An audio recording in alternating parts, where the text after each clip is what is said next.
मजामत की दुकान वाले ने अपना गला फड़न की कोशिश कर गला फड़न की कोशिश की मजामत उन्होंने दुकान वाले नूं फैर मारिया। फैर जिहड़ा दुकान वाले नूं नहीं लगा वो मैनू ते मेरी बेटी नूं लगा है।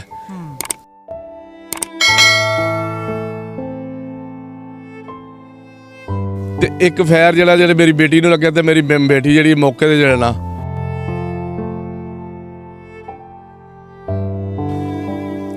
की शादी थी शादी से उसे नाल लगाई कि पसंद कर ले तो वापसी आते हैं। मैं थोड़ा पीछे रह गई। वो बाप बेटी आगे आ गए। वो दूध वाली दुकान पे खड़े हुए हैं। मैं घर आ गई हूँ। मुझे पता ही नहीं क्या हुआ।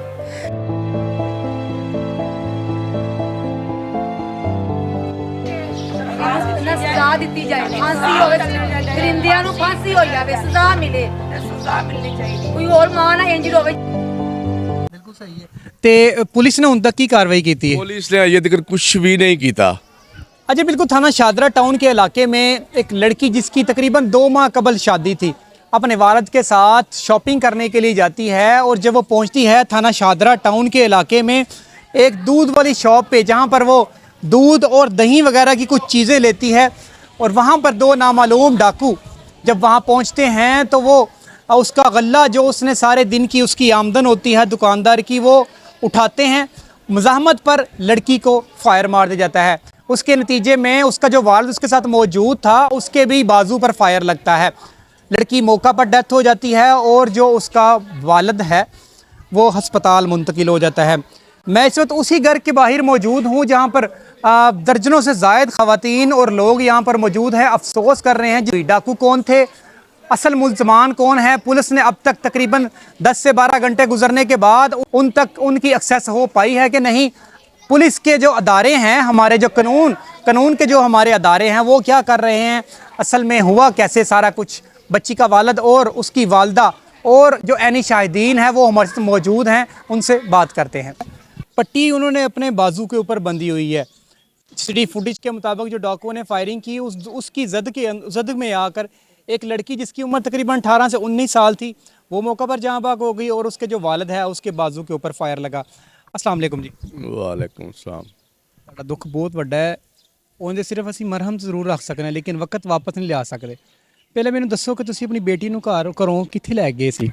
ਅਸੀਂ ਪਹਿਲੋਂ ਘਰ ਦੀਆਂ ਕੋਈ ਜ਼ਰੂਰੀ ਚੀਜ਼ਾਂ ਲੈਣ ਵਾਸਤੇ ਬਾਜ਼ਾਰ ਗਏ ਆ।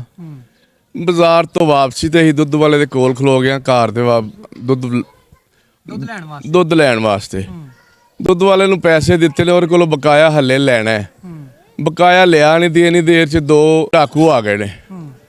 ਉਹਨਾਂ ਨੇ ਆ ਕੇ ਫੈਰ ਖੋਲਤਾ ਉਹ ਦੁਕਾਨ ਵਾਲੇ ਦਾ ਗੱਲਾ ਖੋ ਕੇ ਮੋਟਰਸਾਈਕਲ ਤੇ ਰੱਖ ਲਿਆ। ਗੱਲਾ ਰੱਖ ਕੇ ਤੇ ਉਹ ਉਹਨਾਂ ਜਿਹੜਾ ਨਾ ਮਜ਼ਾਮਤ ਕੀਤੀ ਦੁਕਾਨ ਵਾਲੇ ਨੇ अपना गला फड़न की कोशिश कर गला फड़न की कोशिश की मजामत उन्होंने दुकान वाले नूं फैर मारिया। फैर जिहड़ा दुकान वाले नूं नहीं लगा वो मैनू ते मेरी बेटी नूं लगा है। ते एक फैर जिहड़ा मेरी बेटी नूं लग्या ते मेरी बेटी जिहड़ी मौके ते जिहड़ा ना समझ लो ते मेरी वज़ीर आज़म वज़ीर आला मरीम नवाज़ साहबा के अपील है कि मैनू इंसाफ चाहिए। बिल्कुल सही। अच्छा, तुसी किन्ने बजे दा टाइम सी जदों तुसी घरों निकले अपनी बेटी दे नाल? तकरीबन 6 ਵਜੇ ਦਾ ਟਾਈਮ ਸੀ। ਇਫਤਾਰੀ ਤੋਂ ਬਾਅਦ ਜਿਹੜਾ ਨਾ ਇਹ ਵਕੂਆ ਹੋਇਆ। ਤੁਸੀਂ ਕੀ ਲੈਣ ਵਾਸਤੇ ਗਏ ਹੋਏ ਸੀ? ਜ਼ਾਹਰੀ ਗੱਲ ਘਰ ਦੀ ਚੀਜ਼ਾਂ ਵਗੈਰਾ ਤੁਸੀਂ ਕਹਿੰਦੇ ਪਏ ਹੋ। ਘਰ ਦੀਆਂ ਚੀਜ਼ਾਂ ਐ ਵੀ ਕਿ ਮੈਂ ਤੇ 1 ਮਹੀਨੇ ਬਾਅਦ ਬੇਟੀ ਦੀ ਸ਼ਾਦੀ ਸੀ।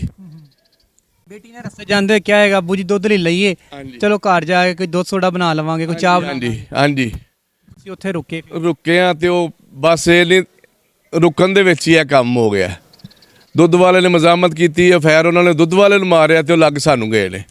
ਇਲਾਵਾ ਹੋਰ ਵੀ ਉੱਥੇ ਲੋਕ ਸਨ?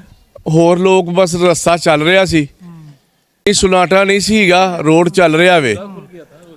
ਰੋਜ਼ਾ ਦਾ ਟਾਈਮ ਸੀ ਨਾ? ਹਾਂਜੀ, ਰੋਜ਼ਾ ਖੁੱਲ ਗਿਆ ਤੇ ਰੋਡ ਚੱਲ ਰਿਹਾ ਤੇ ਦਿਨ ਦਿਹਾੜੇ ਤੇ ਇਹੋ ਜਿਹੇ ਕੰਮ ਹੋਣ ਡੇ ਨੇ ਸਾਡੇ ਸ਼ਹਿਰ ਦੇ ਵਿੱਚ। ਸਮਝੋ ਇਹ ਕੱਚੇ ਦਾ ਇਲਾਕਾ ਹੈ, ਇੱਥੇ ਕੋਈ ਕੰਟਰੋਲ ਨਹੀਂ ਹੋ ਰਿਹਾ। ਬਿਲਕੁਲ ਸਹੀ ਹੈ। ਤੇ ਪੁਲਿਸ ਨੇ ਹੁਣ ਤੱਕ ਕੀ ਕਾਰਵਾਈ ਕੀਤੀ ਹੈ? ਪੁਲਿਸ ਨੇ ਅਜੇ ਤੱਕ ਕੁਝ ਵੀ ਨਹੀਂ ਕੀਤਾ। ਸਿਰਫ ਕੋਈ ਮੁਲਜ਼ਮ ਬੜੇ ਵੀ ਗਏ ਨੇ, ਕੋਈ ਖਬਰ ਮਿਲੀ ਤੁਹਾਨੂੰ? ਨਹੀਂ ਜੀ, ਸਾਨੂੰ ਅਜੇ ਤੱਕ ਕੋਈ ਖਬਰ ਨਹੀਂ ਮਿਲੀ।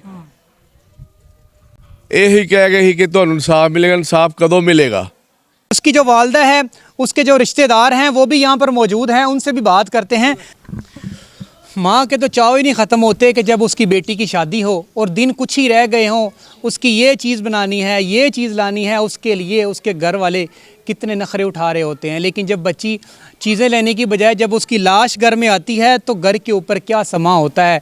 ये वालिदा मासूम उसकी बच्ची की जो हमारे साथ मौजूद है, उनसे बात करते हैं। अस्सलाम वालेकुम जी। वालेकुम अस्सलाम। बच्ची तो घरों चीज़ां लैण वास्ते गई सी अपने वालिद दे नाल, साथ हो, साथ थे आप भी? मैं भी साथ हूँ, मैं पीछे रह गई थी। कहाँ पे गए थे आप, क्या चीज़ें लेके आए थे अपनी बेटी के लिए? रंग महल गई थी, उसके वालियाँ लेके आई थी। उसकी शादी थी। शादी से उसे नाल लगाई हूँ कि पसंद कर ले तो वापसी आंदे हैं। मैं थोड़ा पीछे रह गई हूँ। वो बाप बेटी आगे आ गए हैं, वो दूध वाली दुकान पे खड़े हुए हैं और मैं घर आ गई हूँ। मुझे पता ही नहीं क्या हुआ, लेकिन लिहाजा सानू इंसाफ चाहिए। जब आप घर आ गए, जब आपको थोड़ी देर बाद जब फ़ोन कॉल आई होगी या उसकी जब डेड बॉडी घर आई होगी, आपने उससे कहा नहीं अपने खामन को कि मैं तो इसे अच्छी भली छोड़ के गई थी, चीज़ें पसंद करके लेके आ रहे हैं इसके लिए प्यारी प्यारी सी, तो अब ये क्या लेके घर आ गए? तो दोनों बाप बेटी हॉस्पिटल पहुंच गए, मेरे पैरों थले ज़मीन निकल गई, मुझे कोई होश ना रही। आपको कैसे पता चला? कैसे पता? फ़ोन आया मेरे बेटे को कि बाप बेटी को फैर लग गए ने, वो हॉस्पिटल चले गए ने। उस वेला बच्ची जी डेथ हो गई सी उसकी मौके ते। सानू इंसाफ चाहिए। मरियम ने साहब आगे ये अपील है कि इंसाफ चाहिए। पुलिस वालों ने अब तक क्या किया? कुछ भी नहीं, कुछ भी नहीं किया।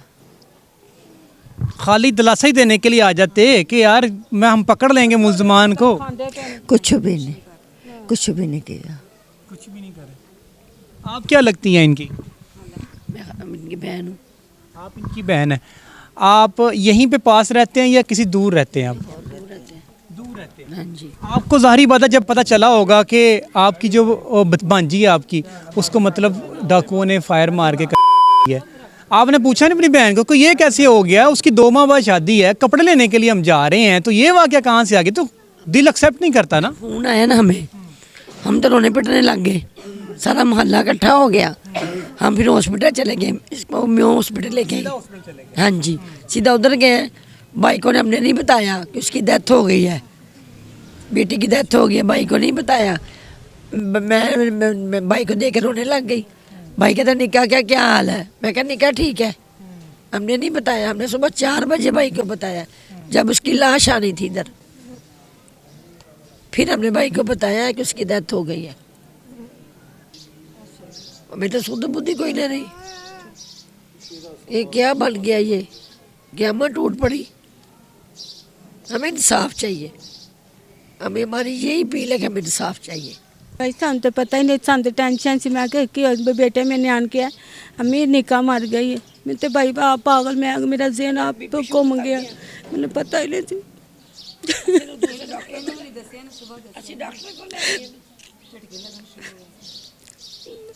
दिया जाएगा। मोलेदार भी मौजूद हैं, उनसे भी बात करते हैं। अस्सलाम वालेकुम। वालेकुम सलाम जी। बच्ची ਦੀ ਸ਼ਾਦੀ ਹੈਗੀ ਸੀ ਆਪਣੇ ਵਾਲਿਦ ਨਾਲ ਗਈ? ਸ਼ਾਦੀ ਸੀ, ਬਾਜ਼ਾਰ ਗਿਆ ਸਨ ਭਾਈ ਮੇਰਾ ਤੇ ਬੱਚੀ ਤੇ ਭੈਣਾ ਮੇਰੀ, ਤੇ ਅਸੀਂ ਤਾਂ 5 ਵਜੇ ਨਾਲ ਸਾਨੂੰ 6:30 ਵਜੇ ਨਾਲ ਪਤਾ ਲੱਗਾ। ਕੰਮ ਤੋਂ ਆਇਆ ਤੇ ਮੈਨੂੰ ਪਤਾ ਲੱਗਾ, ਮੇਰੇ ਵੱਡੇ ਬੇਟੇ ਨੇ ਕਿਹਾ ਜੀ ਚਾਚੂ ਦੀ ਬੇਟੀ ਨੂੰ ਨਾ ਛੋਟੀ ਨੂੰ ਫੈਰ ਲੱਗ ਗਿਆ ਨੇ। ਮੈਂ ਕਿਸ ਤਰ੍ਹਾਂ ਬੇਟਾ? ਉਵੇਂ ਹੀ ਉਹਨੇ ਮੋਟਰਸਾਈਕਲ ਫੜੀ, ਅਗਲੀ ਬਾਤ ਨਹੀਂ ਉਹਨੇ ਬਤਾਈ, ਉਹ ਹਸਪਤਾਲ ਟੁਰ ਗਿਆ। ਇਹ ਸਿਰਫ ਆਪਣਾ ਹਕੂਮਤ ਹੀ ਕਰ ਸਕਦੀ। हुकूमत किस तरह करेगी? ਜਿਹੜੇ ਚੋਰ ਡਾਕੂ ਨੇ ਇੰਜ ਫਿਰਦੇ ਰਹਿਣਗੇ ਤਾਂ ਹੁਕੂਮਤ ਕੀ ਕਰੇਗੀ? ਇਹ ਹਕੂਮਤ ਬਸ ਇਹਨਾਂ ਨੂੰ ਠੀਕ ਕਰ ਸਕਦੀ ਹੈ। ਹਕੂਮਤ ਇਹਨਾਂ ਨੂੰ ਕੰਟਰੋਲ ਕਰੀ ਜਾਂਦੇ ਤੇ ਸਰੇਆਮ ਫਾਂਸੀ ਹੋਵੇ ਤੇ ਫਾਂਸੀ ਲਾ ਕੀ ਹੋਣਾ ਚਾਹੀਦਾ? ਇਹਨਾਂ ਨੂੰ ਸਰੇਆਮ ਫਾਂਸੀ ਹੋਣੀ ਚਾਹੀਦੀ, ਫੇਰ ਹੀ ਜਿਹੜਾ ਨਾ ਹਕੂਮਤ ਆਪਣਾ ਜਿਹੜਾ ਸਾਨੂੰ ਤਹਫ਼ੁਜ਼ ਮਿਲ ਸਕਦਾ ਜਾਂ ਸਾਨੂੰ ਜਿਹੜਾ ਇਨਸਾਫ ਮਿਲ ਸਕਦਾ। ਸਰੇਆਮ ਫਾਂਸੀ ਹੋਣੀ ਚਾਹੀਦੀ। सरेआम फांसी होगी तभी ये माशरा ठीक होगा, क्योंकि जिसके घर से जनाजा उठता है ना, तकलीफ़ उसे ही होती है। गोद उजड़ती है ना जिस माँ की और जिस बाप की, उसका जो लखते जिगर है दुनिया फ़ानी से जाता है ना, तकलीफ़ हमेशा उसे ही होती है। इसका हल क्या है? हल भी उसका बता दिया है। जब तक इन लोगों को चौराहे के अंदर लटकाया नहीं जाएगा तब तक इंसाफ के तकाजे पूरे नहीं होंगे। अब देखना ये है कि जो असल मुल्ज़मान है उनको गिरफ़्तार करके चौराहे के अंदर लटकाया जाएगा या नहीं, या सिस्टम ऐसे ही चलता रहेगा, या वो वालिद घर से जाएगा तो उसे डर होगा कि मेरे बच्चे पता नहीं कहाँ पे हैं। शामो शाम उसकी वालदा अपने बच्चों को आगोश में बिठाकर घरों में बैठी होगी कि नहीं बैठी होगी। इसी के साथ अपने मेज़बान आमिर को इजाज़त दें। कमेंट सेक्शन में अपनी राय ज़रूर दीजिएगा। तब तक के लिए अल्लाह हाफिज़।